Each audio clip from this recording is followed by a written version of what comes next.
I don't do a lot of camping. My friend Jack is the complete opposite. He's the adventurous type. Mountain climbing, camping, rowing, you name it, the guy has done it. He likes to be close to nature.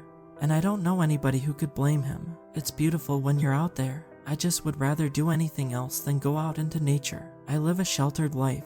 I got a nice house in a protected suburb, a cushy job as an assistant manager, and my favorite hobby is falling asleep by the pool listening to 80s hits. The only real stress I have in my life comes from my family. Almost every day I get a call from one asking for a lift, or money, or to borrow something of mine I know they won't return, and if they do it won't be in one piece. I wouldn't mind it if they were the kind of family that respected me and showed appreciation, but they almost always demanded that I do something, and insulted me when I failed to deliver. But it was family and it became a routine for me. I only bring this up because I need you to understand my frame of mind before I went with Jack.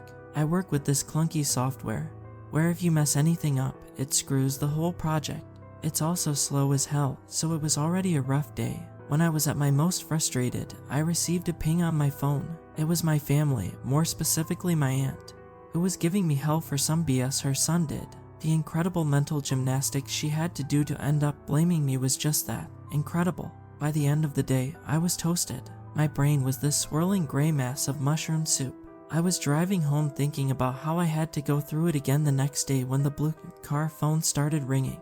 Jack was calling. Hey, man, I sighed over the phone. I just got secondhand depression from that sigh. Jack told me. What the hell happened? I went on a little rant. I kept it brief because I didn't want to bore him with my problems. The summary was enough anyway. You know what you need. A vacation, Jack said. The weekend is almost here. I will chill out then. I mean a real vacation. An escape from an asshole family and work you've hated since day one. You're not going to get any less stressed by staring at a TV or wandering through the same concrete neighborhoods. Your pep makes me want to hug the corner of that building with my car. I'm serious. You've got vacation days. Use them after times like this. Escape, man. I know just the place. And 5 minutes later, Jack convinced me to go camping with him.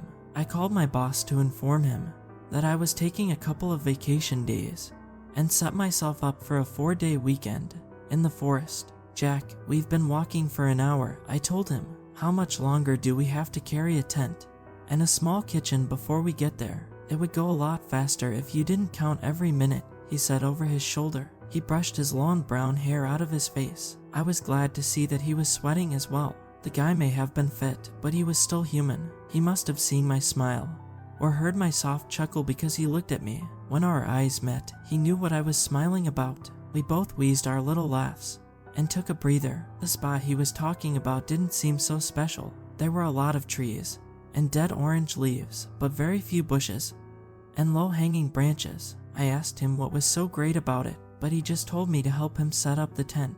It took as long as I expected to get the tent up and make a fire. Too long. It was dark and we were staring at a pot of soup cooking over the flames. Jack was wearing this big grin on his face. While he looked at the fire, my eyes kept darting to the trees and looking beyond them. The dark blue finally settled into pitch black, and it felt like we were sitting in a windy void. I heard a distant chittering of something, a bird, some kind of bug. Soup's up, Jack said suddenly. My heart skipped. You got the rolls. Yeah, they are a little squished though. That thermos was heavier than I thought. Just how I like 'em. Hey, Jack, what was that sound just now? Squirrel. There are also a few bats in this region, so if you hear squeaking or something flying a little close to the tent, well, it's probably that. Jack was the first to fall asleep. I stayed up, despite my best efforts, trying to gauge how far away certain sounds were and what they belonged to. I wasn't scared, but it was a different experience for me. I don't know, some things you linger on more than others when recalling memories, and those sounds were one of them. In the morning, I woke up to the smell of bacon and eggs. When I did fall asleep, I slept like a rock. Looking at my phone, I saw it was almost 8 a.m. Warm light poured into the tent, and when I stepped out, my breath was taken away. The orange of the leaves that covered the forest floor had turned into a golden carpet in the morning light. Even the shadows had this warm, rich orange to them. Holy hell, I whispered. I looked over at Jack. He was stirring a pan of scrambled eggs with a wooden spoon. He didn't look anywhere near as happy as me, which on a trip designed for him seemed unusual. I dropped my smile "What's up with you? This is amazing," I said, gesturing to the forest. "It is, but I don't hear anything." "Well, you can hear me. I don't hear any birds, insects, animals, nothing." "Maybe they finally went to sleep," I grumbled. "At least the birds should be up. They go crazy in the mornings." "So, what are you worried about? What does that mean?" Jack shrugged and looked at me. It was like he was trying to find the right words to say, but I knew that looked better than most. It was usually the look my family gave me when delivering bad news, but this time it seemed genuine. "There might be a predator in the area," he said. I looked all around. The spot had another plus: you could see farther without the hills and bushes. I didn't see anything, but I kept looking while I spoke to him. "So, what's the plan?" I asked. "Pack up and slowly make our way back to the car. Or do we run for it?" "Neither. It's probably passing through the area. They will know when we hear the birds again.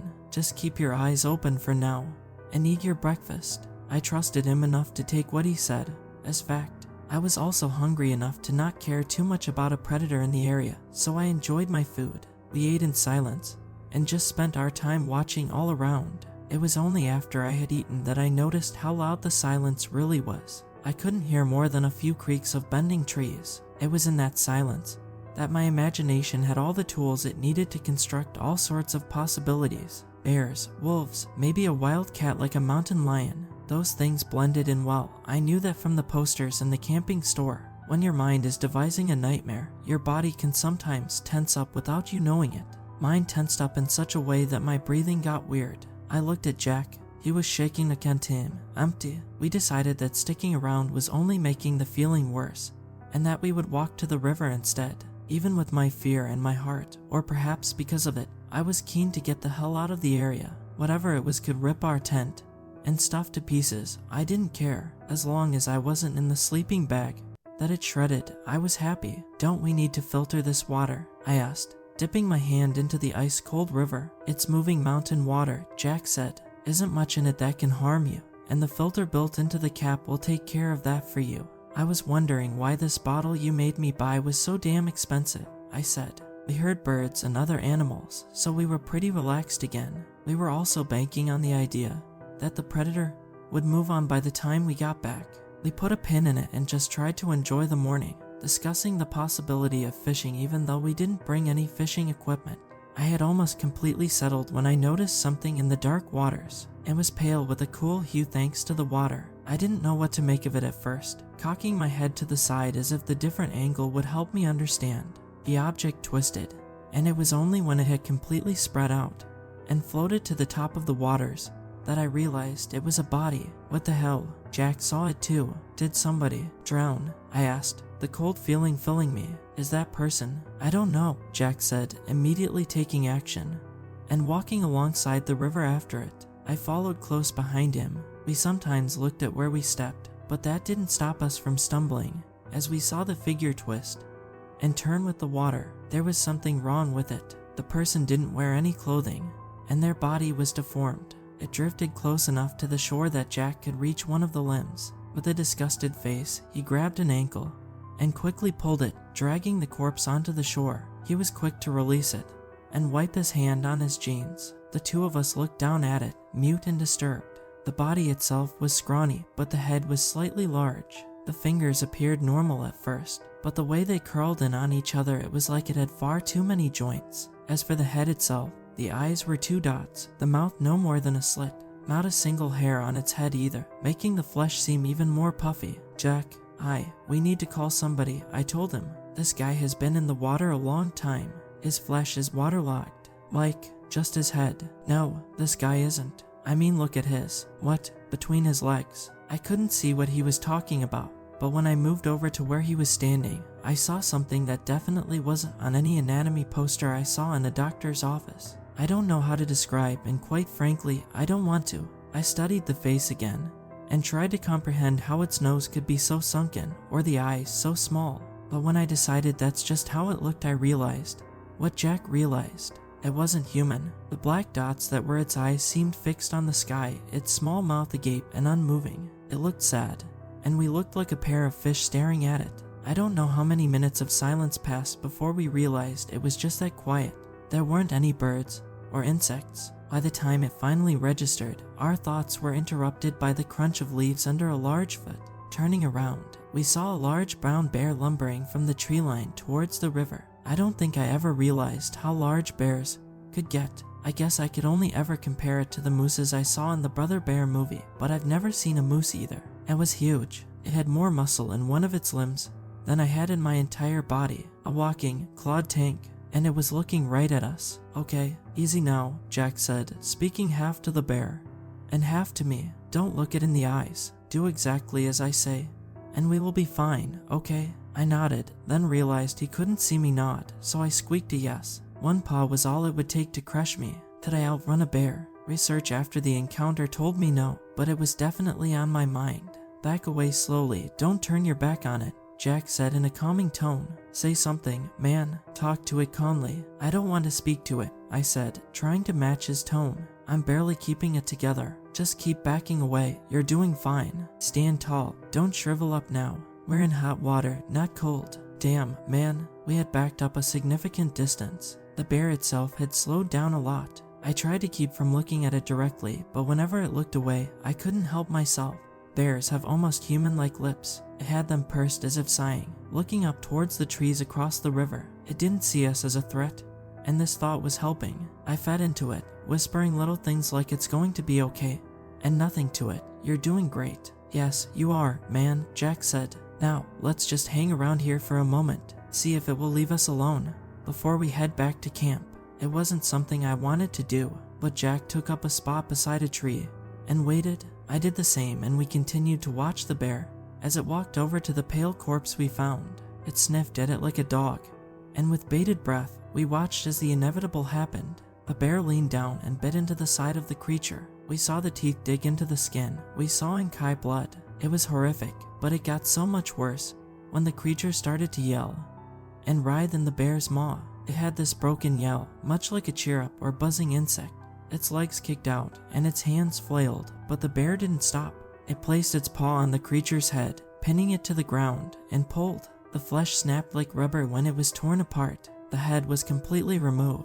The scream had ceased, yet the body continued to squirm. It clutched the bear's head, trying to pull open the jaw, but the bear continued. I felt sick to my stomach. Even when torn to pieces, parts of the creature still lived and acted as if they were still a part of one whole. The head itself was half pressed into the ground, the dark eyes unable to look anywhere except in our direction. The tiny mouth was moving, still screaming, but without anything to fuel it. "Let's get the hell out of here," I said to Jack. Without a word, I turned around and left. Jack followed after. We made our way right back to camp, packed up, and began the walk back to the car. We encountered nothing more. No more bears or pale, human-like things. We just drove home. Right now, I wish I could give you more, but at the same time, I'm glad that I have no more to share. I am happy enough to let this story become something that just happened.